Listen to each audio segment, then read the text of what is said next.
우리에게 주신 하나님 말씀 시편 107편 41절에서 43절 말씀 보겠습니다.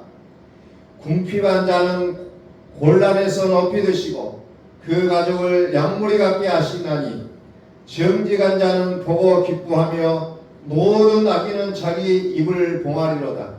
지혜 있는 자들은 이 일에 주의하고 여호와의 인자하심을 깨달으리로다. 아멘. 선포합니다. 하나님은 살아계십니다. 당신은 주인공이십니다. 잘 되고 있습니다. 오늘 시간에 이 말씀을 통해서 인생을 역전시키는 하나님의 은혜라는 제목으로 함께 말씀을 나누고자 합니다. 오늘 시대가 굉장히 어렵다고 얘기합니다. 힘들다. 모든 들려오는 소식들이 우리의 삶을 흔드는 그런 소식들이 너무너무 많다는 겁니다. 이와 같은 상황 속에서 우리 그리스도인들이 어떤 마음의 자세를 가지고 살아야 될 것인가를 오늘 성경을 통해서 살펴볼 것입니다. 궁핍한 자는 곤란에서 높이 드시고 그 가족을 양무리 같게 하시나니 철저하게 하나님께서 우리의 인생에 공급하시고 책임져 주겠다는 약속이 담겨져 있는 내용입니다. 궁핍한 자는 곤란에서 높이 드시고 그 가족을 양무리 같게 하신다. 목자 되신 하나님께서 우리를 양무리 같게 하신다 하는 것은 우리의 모든 삶의 일거수일투족을 책임져 주겠다는 약속의 말씀이에요. 그래서 오늘 성경에 있는 세 명의 인생들을 통해서 오늘 우리가 그 내용들을 구체적으로 한번 살펴보고자 합니다. 먼저 요셉을 보겠습니다. 자, 창세기 37장 28절부터 좀 펴보면서 요셉의 일대기를 한번 이 시간에 간략하게 살펴보도록 하겠습니다. 요셉은 아버지 야곱으로부터 굉장히 사랑받는 아들이었어요. 다른 아들과는 달리 아버지로부터 사랑을 독차지해서 심지어 옷도 최고 좋은 옷을 입히면서 그렇게 애지중지하게 키웠던 아들이었다는 겁니다. 성경에는 그것을 채색 옷을 입혔다고 했어요. 그리고 모든 자녀들은 어때요? 양을 키우는 그 현장으로 보냈지만 요셉만큼은 자기 곁에 두고 좋은 옷을 입히면서 그 재롱을 받아가면서 살아왔던 그런 인물이었다는 겁니다. 어느 날 요셉이 그의 형들이 양을 지키고 있는 그 현장에 가기를 청했습니다. 그래서 요셉이 혼자서 그 형들이 이제 양치기 하고 있는 그 현장으로 갔어요. 그런데 어떤 일이 벌어졌습니까? 오늘 성경에 보니까 뭐가 나와요? 때에 미디안 사람 상고들이 지나가는지라 그들이 요셉을 구덩이에서 끌어내고 은 20개의 그를 이스마엘 사람들에게 팔매 그 상고들이 요셉을 데리고 애굽으로 갔더라. 그 형들이 요셉을 시기에서 구덩이에 집어넣었다가 이제 애굽으로 가는 그 상인들을 보니까 그 상인들 은시 20개를 받고 팔아버리는 사건이 나와요. 이제 팔아버리면 이 요셉은 뭐가 됩니까? 노예가 된다는 겁니다. 노예 인생으로 전락하게 됩니다. 이 노예가 어느 집으로 팔려갔냐 보니까 그 당시에 바로의 신하 시대장, 요즘 같으면 뭐 경호실장이나 할 수 있을 정도의 굉장한 권세를 가지고 있는 사람의 집에 노예로 팔려가는 사건이 나옵니다. 예, 그것이 창세기 39장의 내용에 쭉 나오고 있어요. 요셉을 비서실장 집에 팔아버립니다.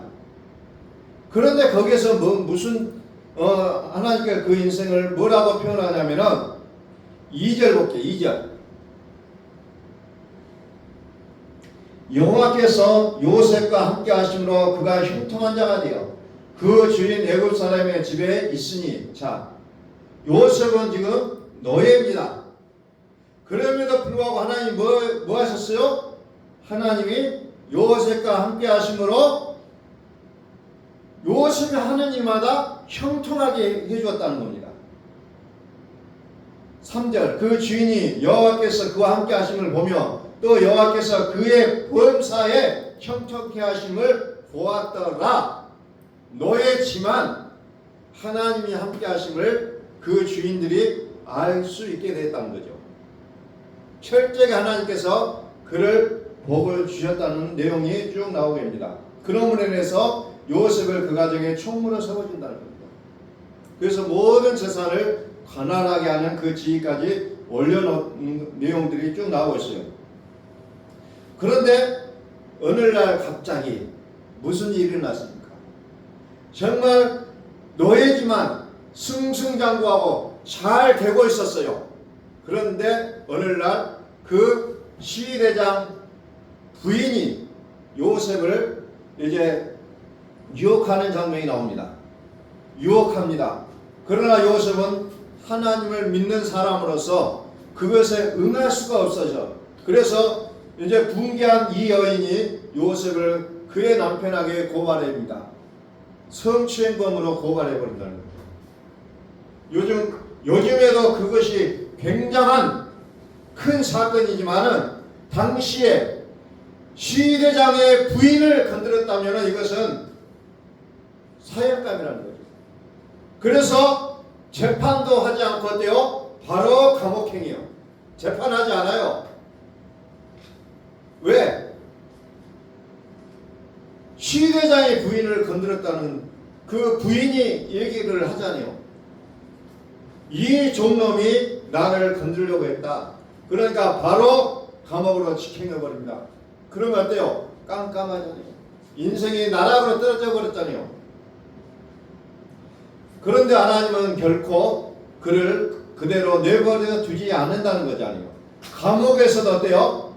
정말 모범수가 돼요. 다른 사람들의 모든 일들을 이제 수발을 해주고 정말 요즘 말로 하면 모범수의 모습을 보여주고 있다는 겁니다. 여전히 그가 하나님이 함께 하신다는 것을 이 깜빵에서도 보여주고 있다는 거죠.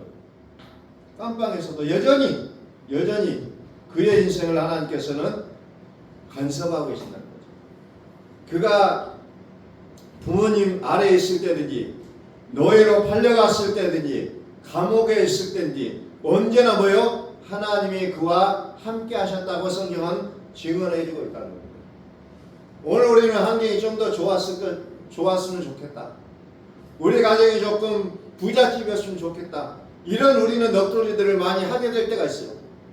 내가 좀 더 잘 풀렸으면 좋겠다라는 이야기들을 하게 됩니다. 그러나 중요한 거요. 어느 상황에 놓였을지 간에 하나님이 함께 하신다는 이 사실을 믿음으로 나간다면 우리의 삶은 약속이 보장되어 있다는 겁니다. 약속. 자, 성경은 모든 것을 제 아래 가두었지만 어때요? 제 아래 가둬놨지만 약속을 믿는 자들에게 주기 위해서 그렇게 했다라고 성경은 기록하고 있잖아요. 오늘 우리는 하나님을 믿는다고 얘기합니다. 그런데 우리의 믿음이 얼마만큼의 믿음인지를 우리는 돌아봐야 된다는 거죠. 우리의 환경이 완전히 그냥 추풍낙엽처럼 흔들려 버렸을 때 과연 나는 하나님을 믿고 있는 자의 모습으로 우뚝 설 수 있을 것인지, 환경이 이 모양이니 하나님이 나를 떠나버렸다고 우리는 생각하고 하나님을 떠나버릴 것인지, 오늘 우리는 성경을 통해서 다시 한번 보게 된다는 겁니다. 과연 내가 믿고 있는 것이 환경인지 하나님인지. 요셉은 노예로 팔려갔을지라도 깜빵에 들어갔을지라도 결코 원망하는 그런 내용들이 기록되지 않습니다. 그러나 하나님이 그와 함께 하심으로 그가 하는 모든 일이 형통했다라고 성경은 기록할 뿐이라는 거죠. 그러므로 인해서 하나님께서 그를 이제 감옥에서 끄집어내서 뭘 세워줘? 총리로 만들어준다는 거죠. 총리로.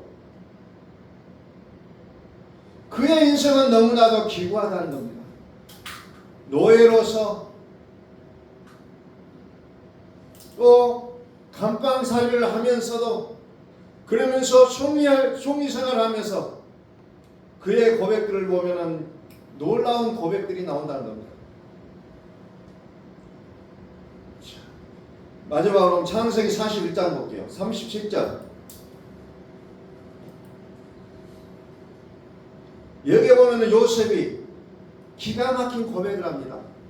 그의 인생이 그렇게 그 형제들에 의해서 팔려버리고 노예 생활하고 깜빵 생활을 하고 그럼에도 불구하고 하나님께서 총리로 세워줬을 때 그의 살아가는 가족들을 불러놓고 원망하거나 시비를 거는 것이 아니라 정말 우리에게 너무 놀랄만한 고백을 합니다. 37절 바로와 그 모든 신하가 이 일을 좋게 여긴지라 바로가 그 신하들에게 이르되 이와 같이 하나님의 신이 감동한 사람을 우리가 어찌 얻을 수 있으리요. 애굽의 총리가 된 요셉에게 그들은 하나님이 함께 하셨다. 하나님의 신이 감동한 사람이다라고 그들이 인정했다는 거죠. 요셉에게 이르되 하나님이 이 모든 것을 내게 보이셨으니 너와 같이 명철하고 지혜 있는 자가 없도다. 너는 내 집을 치리하니 내 백성이 내 백성이 다 내 명을 복종하리니 나는 너보다 높음이 보좌뿐이니라. 총리로 세우는 장면이에요. 총리로.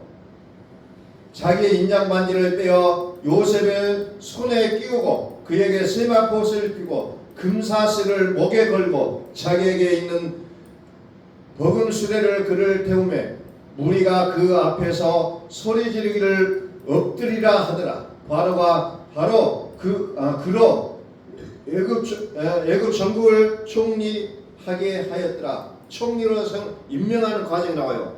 그리고 이 총리가 하는 말이 바로 왕 내 말이다. 왕이 얘기하는 거예요.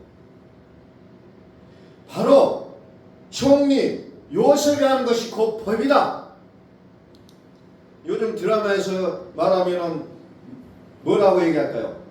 총리의 말이 곧 짐의 말이니라. 총의 말이 곧 짐의 말이니라. 법으로 세워져 버린다는 거죠.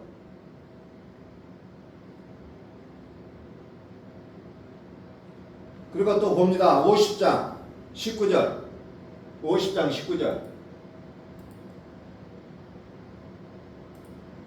요셉이 그들에게 이제 두려워 마소서. 이제 이건 누구에게 말하냐면은 요셉의 형제들에게 하는 말이에요. 요셉의 형제. 자기를 노예로 팔아버렸던 그 형제.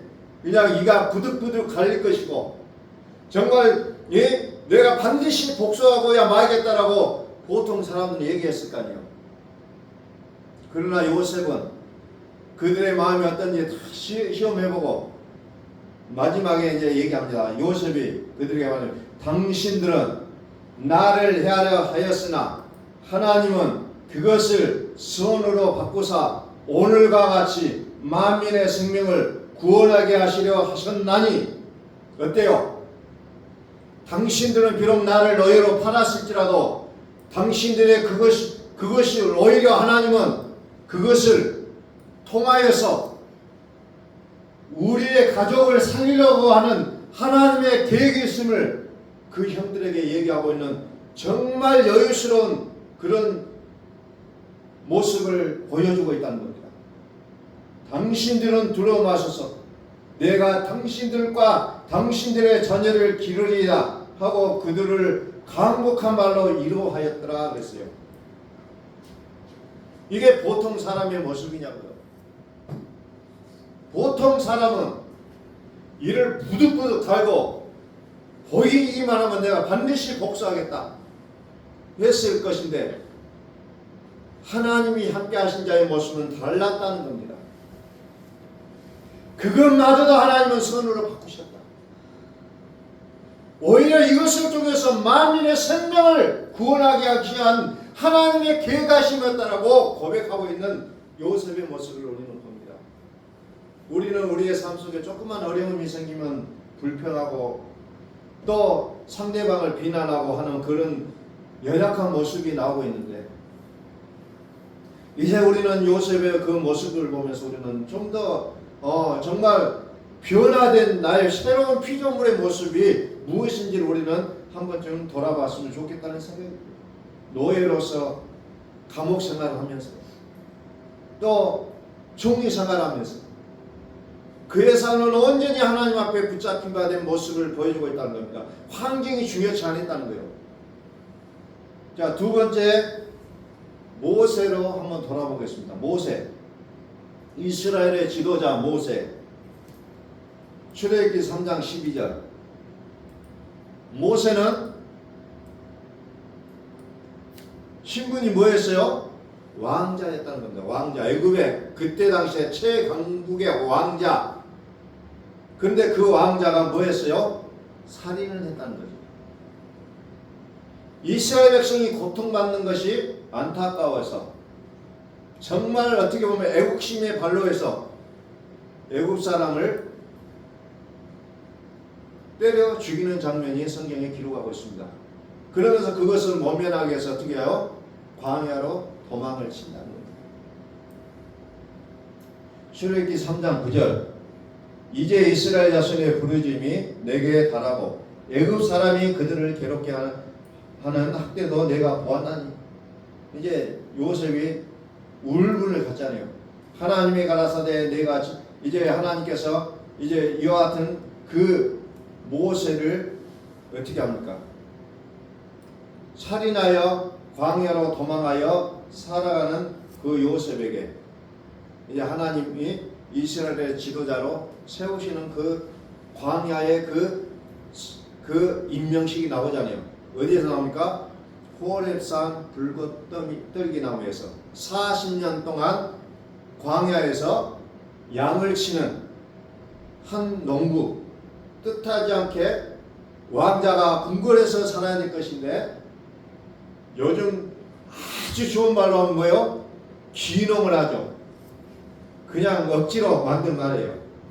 도망쳐서 숨어 사는 인생이에요. 그래서 목축을 하고 있어요. 목축을 하는 요셉, 40년 동안 목축을 하는 요셉에게 어느 날 하나님이 짠하고 나타나죠. 불꽃떨기 나무에서.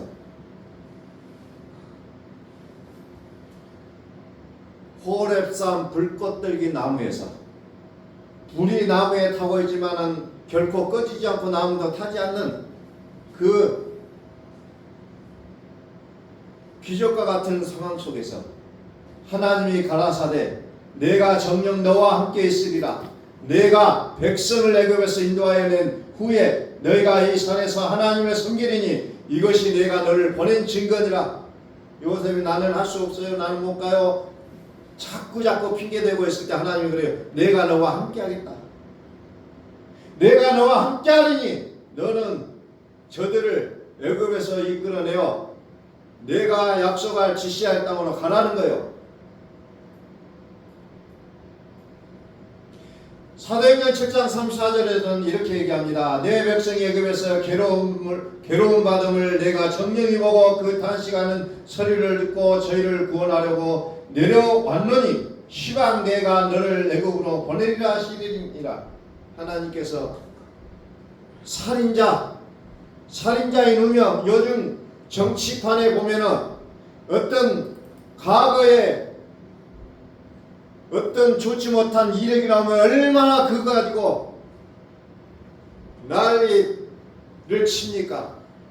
과연 당신 같은 사람이 정치를 할 수 있겠냐고 막 그 제약을 다 들춰내요. 깜짝 놀라는 것은 자기도 하지 못하는 어렸을 때에게 그 죄까지도 끄집어내는 그 모습을 보면서 오늘날의 국회의원들이 얼마나 대단한가. 하는 것을 깜짝깜짝 놀랄 때가 있어요. 자기도 미처 기억하지 못한 그 죄악까지 다 들춰내는 그런 모습들을 우리는 흔히 보잖아요. 그런데 그 많은 죄악 중에 살인자가 이스라엘의 지도자가 될 수 있다는 것은 있을 수가 없는 일이었지만 하나님은 모세를 이스라엘의 지도자로 세우시는 장면이 그 광야 떨기나무 아래서 벌어지고 있다는 겁니다. 그는 분명히 살인자였고 그는 40년간 양치기를 했어요. 그러나 하나님은 그를 지도자로 만들었다. 자, 오늘 우리가 여기서 볼 내용이 뭐예요? 인생의 역전을 시키는 하나님의 모습을 우리는 보고 있다는 겁니다. 인생을 역전시키는 하나님의 은혜. 또 가장 드라마틱에 나오는 사람이 누구예요? 바울이라는 사람이에요. 바울이 어떤 사람이었습니까? 사울이라는 이름으로 활동했잖아요. 히브리 중에 히브리인이요. 또 가말리엘 문하생, 우리나라 같으면 최고의 권력층에서 서울대를 나오고 정말 명문 가문, 학벌 좋죠. 권력 있죠. 이런 사람이 뭐 했어요? 그리스도를 믿고 따르는 자들을 죽이려고 막 여기저기 막 쫓아다니는 그 모습으로 이제 성경책에 딱 등장을 해요. 다메섹으로 달려가죠. 예수 믿는 사람들을 지구 끝까지라도 달려가서 잡아 죽이겠다라는 그 결심을 하면서 막 달려가고 있는 그 중에 하나님이 예수님께서 어느 날 그에게 갑자기 나타나서 그를 굴복시키는 장면이 사도행전에 나오잖아요. 눈을 멀게 해버려요. 사울아 사울아 나는 네가 핍박하는 예수다 하면서 정말 극적인 장면을 연출합니다. 이제 더 이상 너는 나를 핍박하지 말라. 그러면서 이제 사도 바울이 뭐합니까? 이제 역사의 길이 남은 대사도로 인생이 바뀌잖아요. 하나님은 우리의 과거를 중요하게 여기지 않는다는 거죠. 사람은 그것을 과거를 끊임없이 지적하고 그것을 끊임없이 비난하지만 우리가 믿는 하나님은 과거를 중요하게 여기지 않습니다. 무엇을 중요하게 여깁니까? 지금 현재 네가 나를 믿느냐? 이 믿음 하나를 보신다는 거죠. 하나님께서는 사도 사울 앞에 나타나서 이제 너는 더 이상 그 일을 하지 말고 이제 나를 증거하는 자가 되라. 인생의 역전을 시켜 180도 인생을 바꿔버리는 사건이 사도행전 이제 7장인가 나오죠. 정말 엄청난 사건이에요. 사도행전 22장에 쭉 그거 내용들이 이제 구체적으로 쭉 요약을 해놓고 있습니다.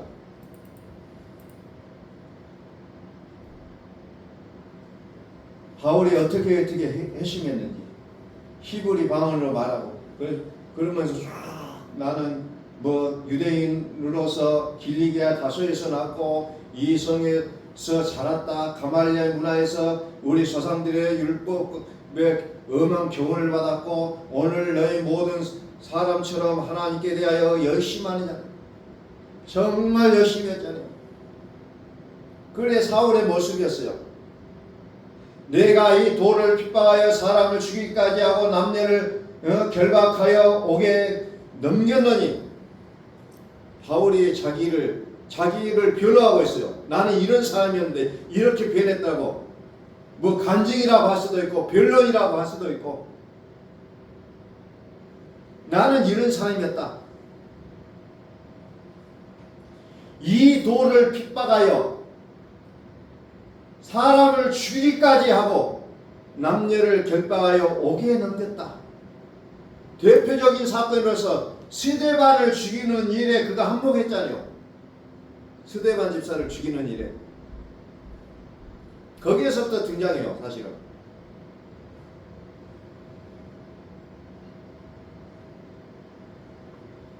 이것을 자기가 기독교인들을 핍박하고 했던 것들은 수많은 사람들이 증인이 있다. 그러나 내가 다메섹에서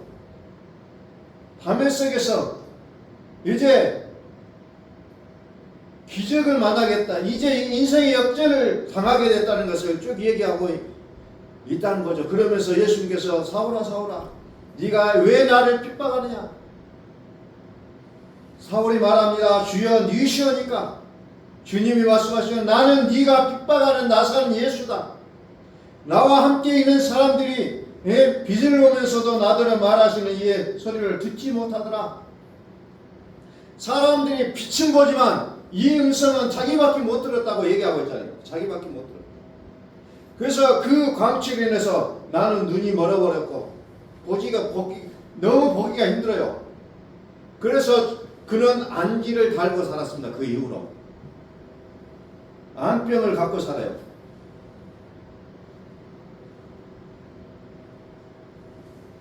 그러면서 이제 그 사건을 계기로 해서 이제는 완전히 인생을 180도 전환시켜서 이제 예수가 그리스도라고 하는 그 복음을 전하는 일에 자기의 모든 생명을 다 걸고 그 일에 매진하는 이제 사울에서의 바울의 모습으로 성경은 이제 계속해서 이제 기록이 되고 죽을 때까지 그렇게 살아가는 모습을 성경은 증언해주고 있다.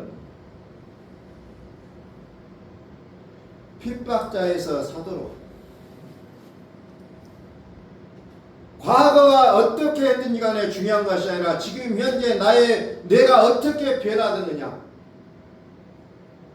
이전 것은 지나갔으니 보라 새 것이 되었도다. 내가 과거에는 조금 소극적이고 뭔가 기분에 감정에 사로잡혀서 살아왔던 인생이라 할지라도 지금은 예수를 만난 지금은 이제 그런 것들 다 접어두고 내가 하나님을 위해서 적극적으로 살아갈 수 있는 모습으로 바꿀 수만 있다면 그것이 오히려 하나님의 은혜가 아닐까 생각이 되어진다는 겁니다. 그래서 성경은 뭐라고 고백합니까? 모든 것이 하나님을 사랑하는 자고 그 뜻대로 부르심을 입은 자들은 모든 것이 합력하여 선을 이루느니라. 하나님이 모든 것을 합하여 선을 이루시느니라.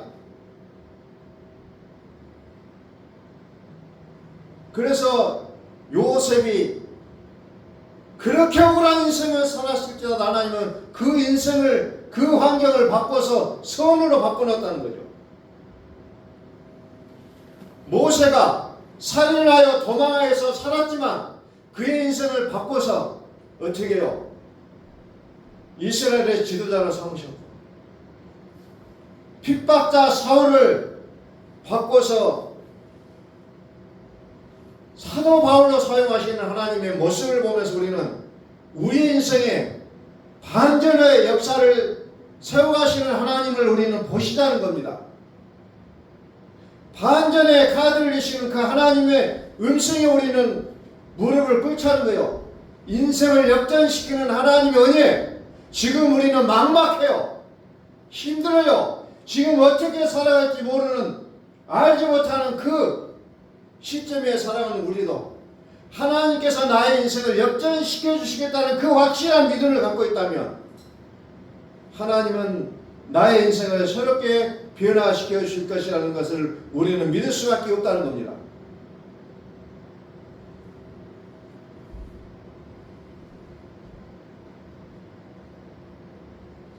약속합니다. 이사야서 43장 19절에서 보라 내가 새 일을 행하려니 이제 나타날 것이라 너희가 그것을 알지 못하겠느냐. 정령이 내가 광야의 길과 사막에 강을 내리니. 하나님이 약속하시다니요. 광야의 길을 내주겠다. 사막에 강을 내주겠다. 될 수 없는 일이잖아요. 당시의 시대적인 배경으로. 그런데 하나님 그 약속을 하시고 그냥 스쳐 지나가는 것이 아니라 이것을 반드시 이루어 주셨다는 거죠. 오늘 인생에 하나님 찾아오셔서 너의 인생길이 지금 광야 같으냐? 너의 인생길이 사막과 같으냐? 그러나 나는 너의 광야에 길을 내주겠고 사막에 강을 내주겠다고 약속하신다는 거죠. 이 약속을 믿으신다면 오늘 우리는 힘들고 어려운 순간을 만날지라 우리는 결코 지쳐 넘어질 시간이 없다는 겁니다.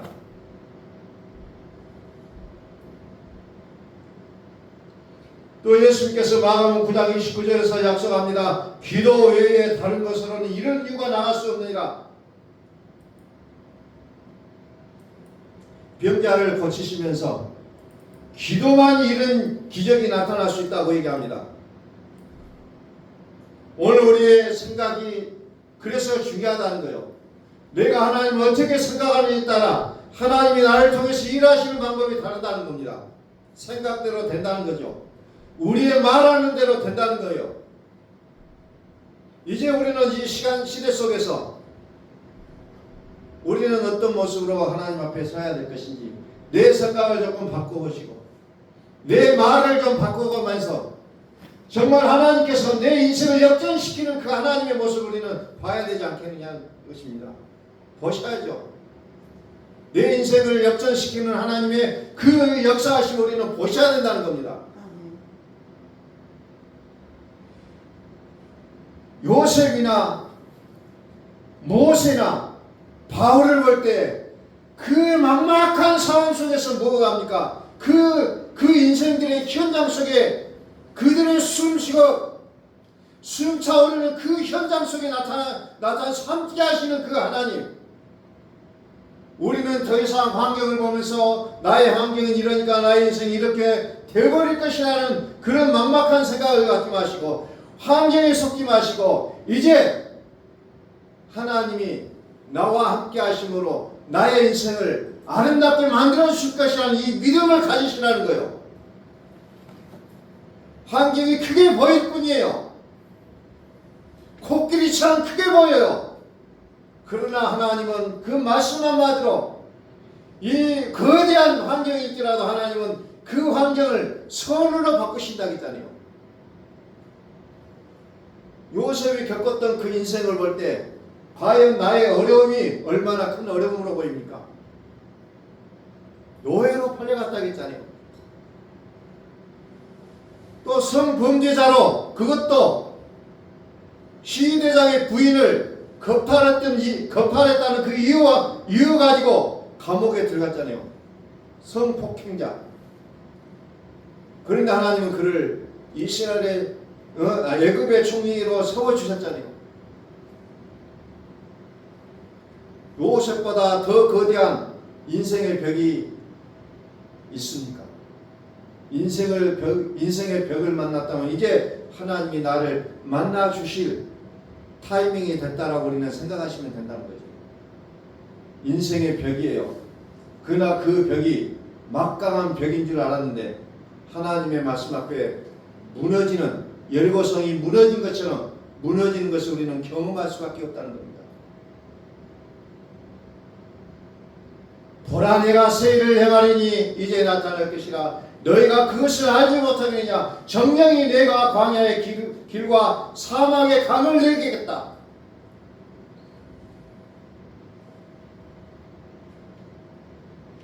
하나님은 나를 사랑하신다. 누구보다도 나를 사랑하신다. 각각의 나를 사랑하시는 거예요. 이제 역전되리라. 그러나 기도를 멈추지 말라는 겁니다. 저는 요셉이 하나님이 함께 하셨다는 그것을 보면서 저는 우리 식으로 얘기하면 그는 기도하는 일에 쉬지 않았다라고 봐요. 기도한다는 게 뭐예요? 하나님이 함께 하시는 것을 우리는 끊임없이 경험하는 게 기도잖아요. 그러나 우리의 삶 속에서 하나님과 동행하는 것, 그게 최고의 기도라는 겁니다. 내가 일하는 그 현장 속에 하나님이 함께 하시구나. 나의 가정에서 가정생활할 때도 역시 하나님이 여기도 계시구나. 예배할 때도 하나님이 여기 계시구나. 그게 기도라는 거예요. 우리는 기도를 너무 고상하게 생각하다 보니까 저 기도 안 했어요. 기도할 줄 몰라요.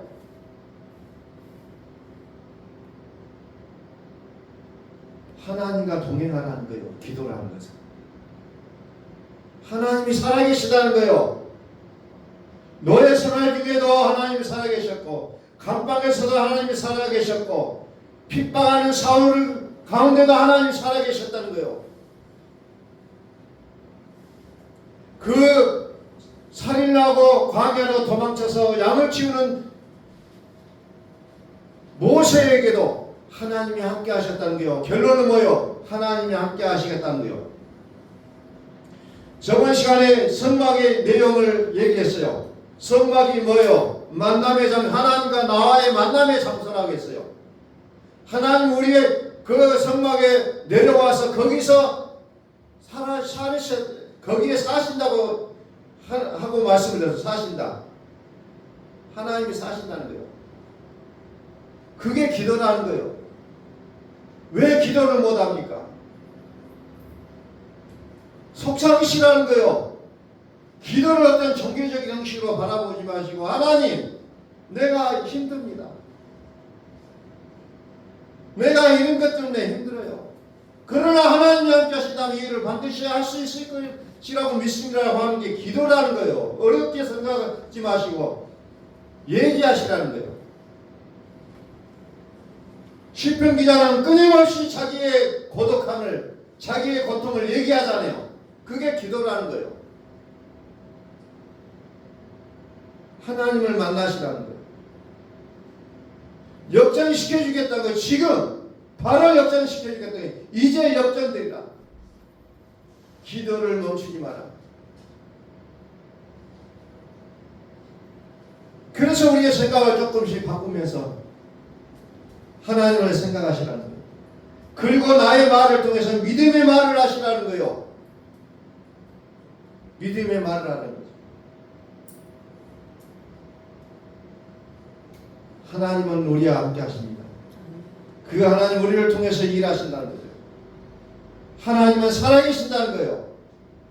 어느 순간에든지 어떠한 상황 가운데서든지 하나님은 나와 함께 하심을 우리는 믿으시길 바랍니다. 기도하겠습니다.